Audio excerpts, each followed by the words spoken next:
I watched LETSILE TEBOGO in Kasarani, Nairobi, the World Under-20 Championships.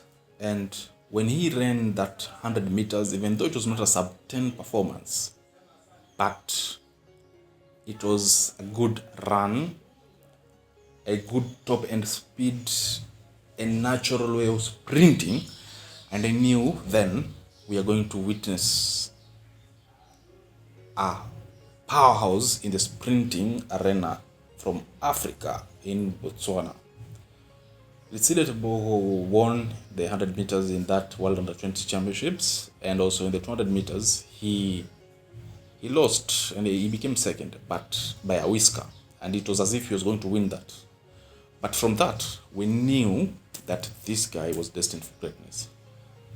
In 2022, in the Cali also World Under-20 Championships, he cemented himself as one of the greats in the 100 meters and the upcoming, because he clocked 9.91 seconds and he was already celebrating before the finish line, just like Usain Bolt did in the 2008 Beijing Olympics. 200 meters also he won, and this portrayed him as an upcoming great in the sprints.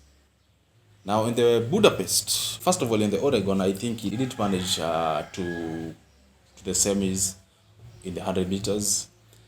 But again, this was somebody he had the talent, and we are going to see the best of him in a few months or years to come. In 2023 World Championships in Budapest, LETSILE managed a silver in the 100 meters, and this was a big one for him and also for his country, Botswana, this being a first in the short sprint event. And for Botswana, we had seen the likes of Nigel Amos in the 800 meters. So in the sprint, he was a rising star. Coming to the Olympics, 2024 Paris Olympics, he faced a setback where he lost his mom. And for any person to lose your mom, anybody, the ordinary person, the talented person, it's a shock, it's a blow. And for an athlete coming into a season of Olympics, most probably this was going to affect him. I mean, this was a great loss for him. Imagine somebody whom you love, your parent, your own support system who has been there with you all through the years, seeing your career grow, seeing you as a person grow, and then losing this person. It was going to be so difficult for him, and we also as Kenyans, we felt sorry for him, and we prayed that he was going to get strength and comfort even through that difficult time. Now, even through this loss, through this sadness, through this mourning, he still kept his training, and it motivated him that he was going to do the best for his mom, or a tribute for his mom. Coming into the Olympics, the 100-meter race was one of the hotly contested races, because we saw almost the tie of Kishen Thompson and Noah Lyles, all hitting a time of 9.79 seconds. A tie, and just separated by 1,000th of a second. And many of us, by the way, thought that Kishen Thompson was going to win, and a shock to us that Noah Lyles came first after he managed to cross the line in that dip, or that famous dip in that photo finish. TEBOGO came fifth, because third was Fred Curley, and then Akani Sembini. Again, Akani, he missed out of the medal again. But for Akani also, he won in the relays. So, for TEBOGO, that was a big or great performance, because he also clocked his personal best. A time of 9.83 seconds, if I'm not wrong, or 83.82. So, in the 200 meters, we saw Noah Lyles now boast that 200 meters event was going to be his. The greats like Michael Johnson also said that nobody is going to beat Noah Lyles. 200-meter event came, and as he was being introduced at the start line, we saw him showboating and jumping up and down like a kangaroo. I mean, he was so overconfident that he was going to win.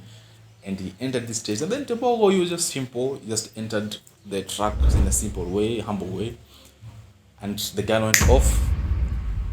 And powering through the finish line, it was now Kenny and TEBOGO, and now TEBOGO now moved. Noah Lyles was nowhere to be seen, and he managed the third place. And then we see Noah Lyles panting and gasping for breath, and it's then it was said that he had COVID. But I mean, why didn't we see this COVID thing before the race? Because the guy was active, like he was strong, like he was going to win, and some say that he lost all his strength boasting and showboating at the start of the line even before the race, and he lost some of his energy. Now back to TEBOGO, he clocked a time of 19.46, his personal best, also his national record, and a big win for Africa. We were so happy. I personally was happy that at least he managed to silence many of the critics and even Noah Lyles. And TEBOGO being a down-to-earth person, just humble person, it was a big win for him, and we were so happy that he won. I believe, and we have to give him the flowers, that he is one of Africa's greatest sprinters as at now. At 21 years of age, clinching the 200 meters title in the Olympics, it was no child's play, it was no joke. And we have to congratulate him more and more. And after the Olympics, in the Lausanne Diamond League, again, he won by 19.64 seconds. And in the next one, is it the Celestia Diamond League again? He won by 19.89 seconds there. So we have witnessed the birth of an African sprint king. And I know this guy, you have to watch him, because I'm quite certain that Bolt's record of 19.19 is a threat. Big up to you, the country of Botswana. And you know, Kenya, Botswana, we are now close in the athletics. We are really fans of LETSILE TEBOGO, and we know he's going to do greater things. I mean, the best is yet to come. Big up to him. That was incredible. That was amazing. That was a powerful performance and never to be forgotten. This is KM, and you have a fan from Kenya. God bless.